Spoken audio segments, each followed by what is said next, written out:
You are about to hear a romantic drama, Untamed, adapted from a story in Street and Smith's Love Story magazine, and featuring the love story girl in the role of Diane Morley.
This is the love story of Diane Morley, spoiled, headstrong daughter of Zachary Morley, a wealthy sportsman who is famous for his string of polo ponies and the polo teams that he's developed.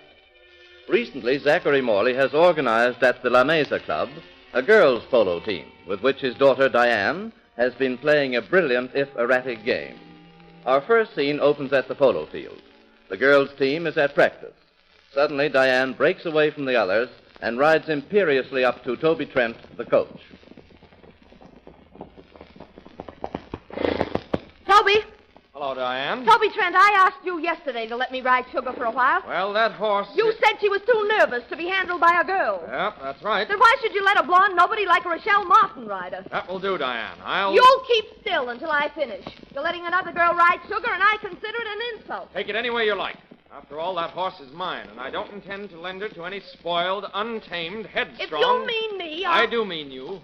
You're hot-headed and vile-tempered. Oh. You've got the idea that the world revolves around you, and that everything and everybody should go just as you want them to go, and I'm sick of it, personally. Sick of trying to cope with a little savage. Oh, you... You could be a brilliant player if you got over some of your conceit and realized that it takes more than one to play polo. You disregard orders, you're selfish and headstrong. You're a goal hog, a grandstand player. Are you finished? No, I'm not. From now on, the team will dispense with your services until you think of yourself as one of the members instead of Diane Morley. You know what this means? It means you don't play in the midweek game tomorrow unless you apologize to Rochelle and me both, publicly. To Rochelle and to you. To Rochelle and to me. Why, you're nothing but a groom around the club, doing odd jobs so you can play polo in my father's team. Remember, the La Mesa Club is my father's. His money keeps it going. You're coaching this girl's team just to keep on the right side of him.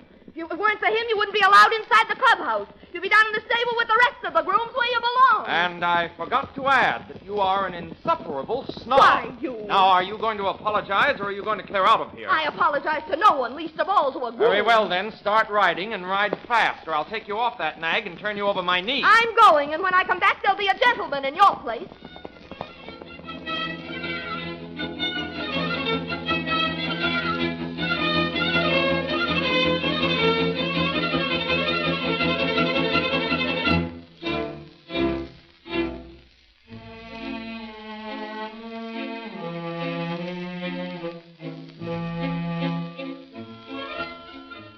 Father. Oh, hello, Diane. I want you to get rid of Toby Trent. What? He can't play in the men's team, and he can't coach our team. I won't have it. Well, what's the matter, honey? I thought you were all steamed up about Toby. Oh, he's not a gentleman, and he's got to go. Well, that's a big order, Di. Toby's a grand player. The men like him. And he comes of good people. Oh, what of it? He's penniless, living in a shack up in the hills, hanging on to a string of ponies so he can have an excuse to play polo, coaching the girls' polo team to curry favor with the club. Oh, he's impossible. Well, you've been set on the girls' polo team that would make a showing. We hired coaches. Who were fools, all of them. Well, anyhow, they quit. I guess you made it too hot for them. Now, Toby has a real team. Can't you let well enough alone? No, he insulted me. He's got to go. I hate him.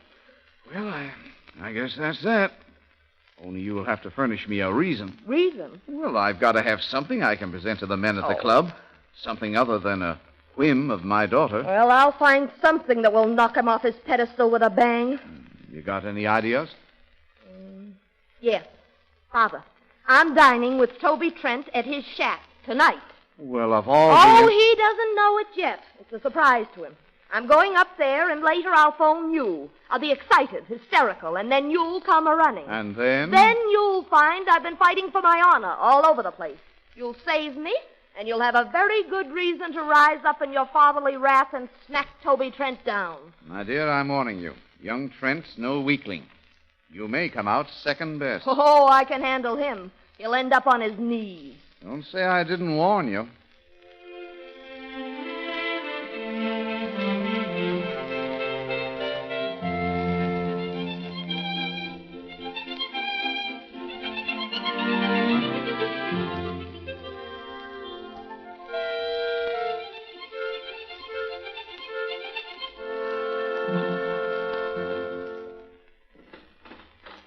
Hello. Diane, what are you doing here? Oh, Toby, I'm sorry if I interrupted your dinner, but I came to say I'm sorry. I told you the apology had to be made in public. And what about Rochelle? Does it mean so much to you, Toby, what I do about Rochelle? Yes, it means a great deal. I couldn't wait until tomorrow.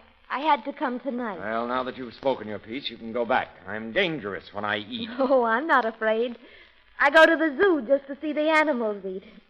Besides, I'm starving. What are you cooking there? Steak. Now, go on. Are you going? Well, it's dark.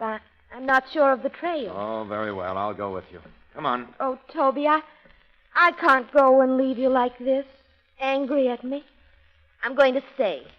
All right. You'll stay. You asked for it. Toby, stop. Oh.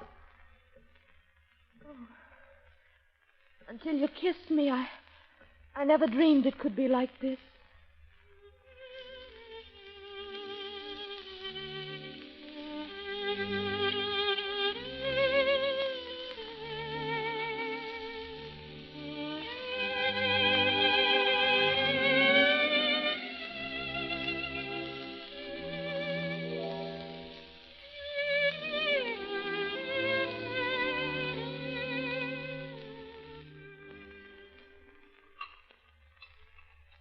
Well, it was nice of you to let me stay for dinner. You said you were hungry. Toby, do you like living alone like this? Yes, I like living alone. Better than having someone here? A girl like me, Toby? Much better than having a girl like you with me. I suppose you'd rather have Rochelle. Who wouldn't? Oh. I'm going to look after the ponies. You wash the dishes. That's more in your line than playing siren. Oh, is that so? How dare you say things like that to me? Use your energy on those dishes. You'll find hot water in the kettle. Oh, yes? Take your dishes. Here's another one. Telling me I belong in a sink washing dishes. Go and see your Rochelle. Very pretty. Well, have you finished? I hate you. When anything goes wrong, you have to break something. That's the way you're made, I guess. It's all you can do. All I can do. Well, you wait and see. That phone isn't working. You can't call your father. Well, he knows I'm here. If he doesn't hear from me, he'll come up. And when he sees all this and hears my story, you'll be running out of the country just ahead of a shotgun. Oh, so you came up here to frame me? Yes, and what are you going to do about it? Just this. Let go of me. Don't you dare touch Shut me. up. Oh. This is what you've been needing since the day you were born. A good, healthy spanking. This is probably the first spanking you've had in your life, and it's just about time.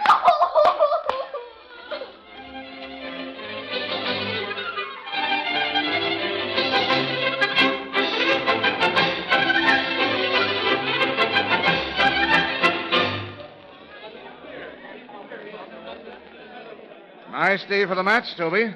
I don't like that nothing-to-nothing score at the end of the second checker.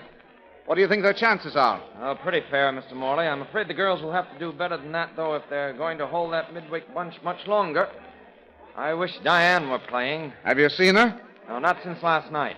Seems to be a very subdued girl this morning.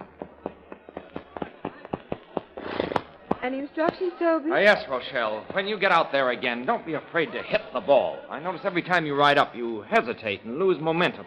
You've lost a couple of goals that way. I'm sorry.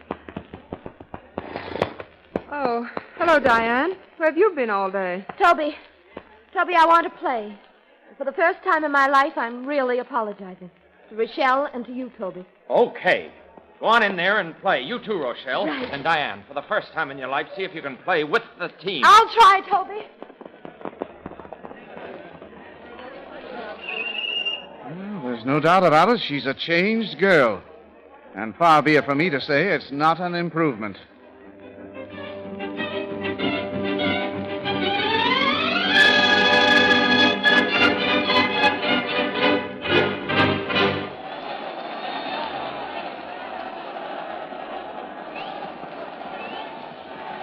Now the game's pretty near over.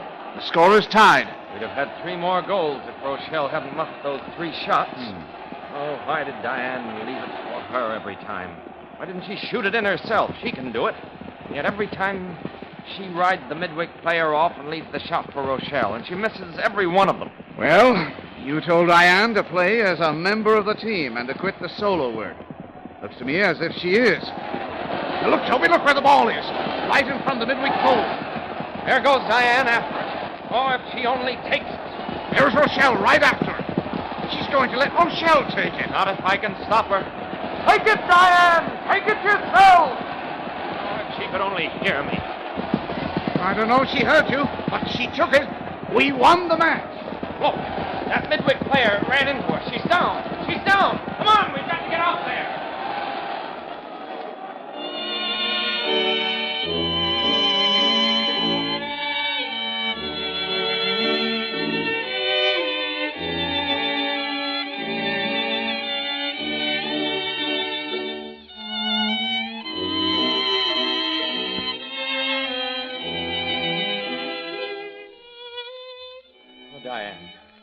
Diane, darling, you're not hurt?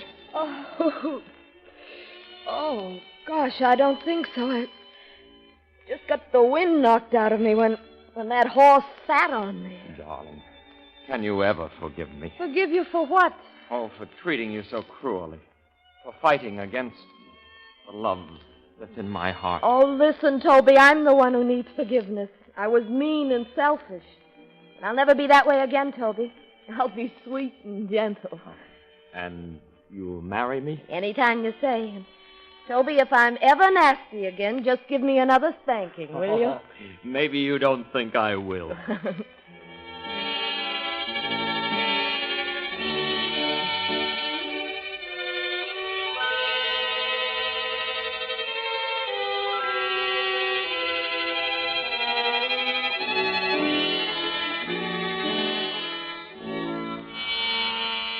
You have been listening to a romantic drama featuring the love story girl and presented with the permission of Street and Smith, publishers of Love Story magazine.